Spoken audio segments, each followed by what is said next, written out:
tell you about two dreams that I have.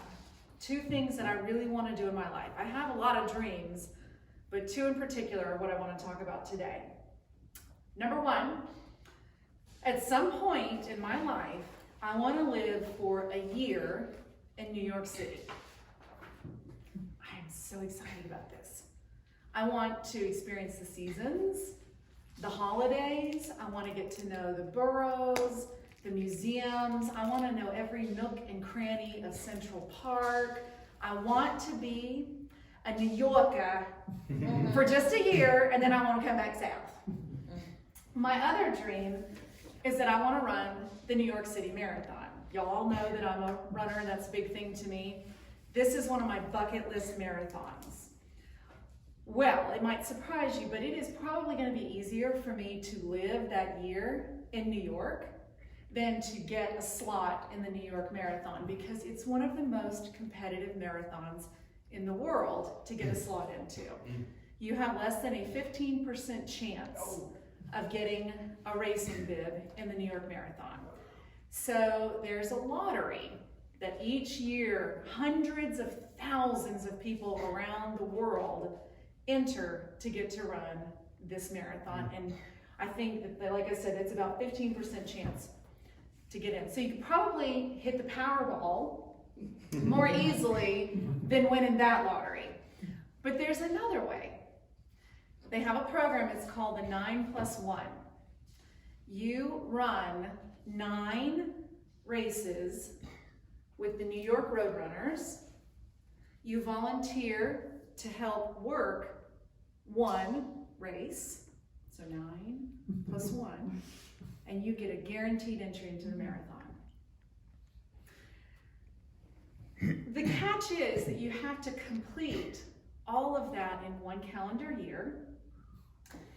And for me, that would mean essentially flying back and forth from Atlanta to New York 12 times. No, 11 times. 11 times, because you got the 9 races, the 1 volunteer, and then the marathon. Right? So not 11 times flying back and forth to New York. I'm in. I think it sounds like a blast. I totally want to do this. Think about it. This to me is the definition of killing 2 birds with 1 stone, because I get to run the races in all the seasons. I get to see all of the holidays. They're in all these different boroughs, so I get to see how the different boroughs do these different holidays. I get to experience the neighborhoods. A lot of the races are even in Central Park, so I get to do that. Plus, you fly in, you fly out. Maybe you have a couple of days on either end. So you get to do the museums, you get to do the sites, you get to do all of it, right? To me, it's a total win. And my husband's on board, which makes it even better.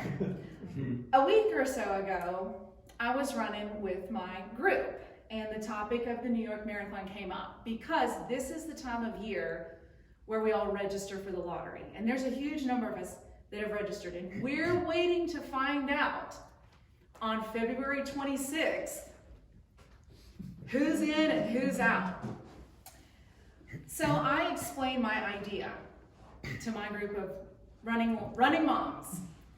I'm probably not going to get in, but here's this crazy idea I have that I'm going to do this thing. I'm really excited about this, as you can probably tell. And as soon as I finished telling them my plan, they started poking holes in it. That's going to be expensive. That's totally impractical. You're going to fly back and forth. You should just do the charity instead. Maybe you could just enter a bunch of times, you know, all these different things. I was blown away. That they did not think that this was as cool of a plan as I think this is, because I think it's totally rad. So I just stopped talking about it, because I have learned in my 40 years at least one thing, and that is don't cast your pearls before swine. Now, I love these women. And their comments were just passing comments. I know that their intention was not to discourage me, or that they don't think it's stupid or anything else. It just sounded impractical to them for their lives. But for me, it's great. So that kind of brings me to the purpose of what I'm talking about today. Have you ever had something like that happen. You get an idea or something creative in your mind or something that you're really excited about that you think is just so amazing or really cool.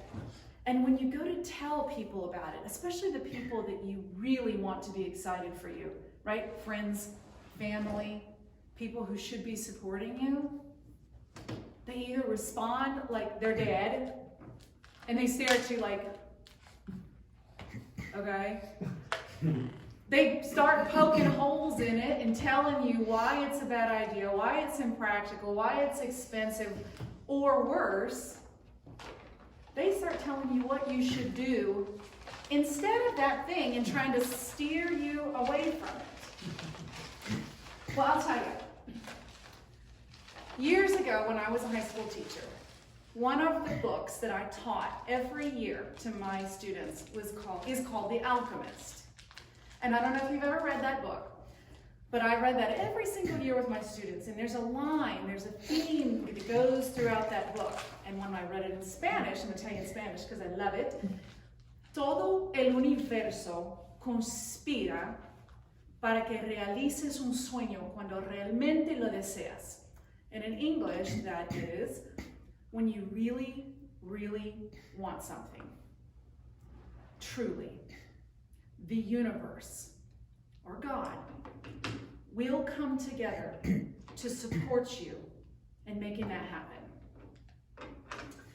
I believe three things from that.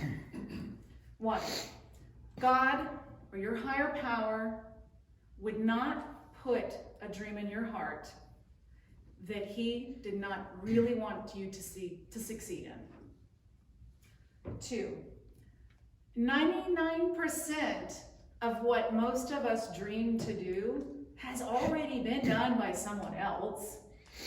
So if someone else is smart enough, creative enough, talented enough to do it, why not us? We are no lower than anyone else that's already done whatever it is that we dream to do. And number three, for that other 1% of those things that you dream to do that have never been done, you know what? They're waiting for you to come along and pick them up and do them. Why aren't you the next MLK?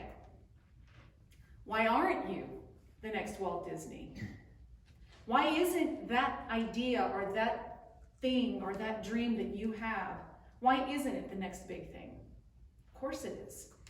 Just have to get it, pick it up, and do it. But how easily are we discouraged by passing comments from friends and family? People who don't mean to discourage us, and it happens like that, doesn't it? So let me say this clearly in case nobody's ever said it, or maybe you need to hear it again. You owe no one an explanation for the things that you want to do. You owe no one an explanation for why it makes sense. No one has to think that your idea is practical. Only you. If your critics aren't funding your goals, working to make them happen, sacrificing for them, then they get no say. So believe in it. Do it. Do you, boo? Thank you.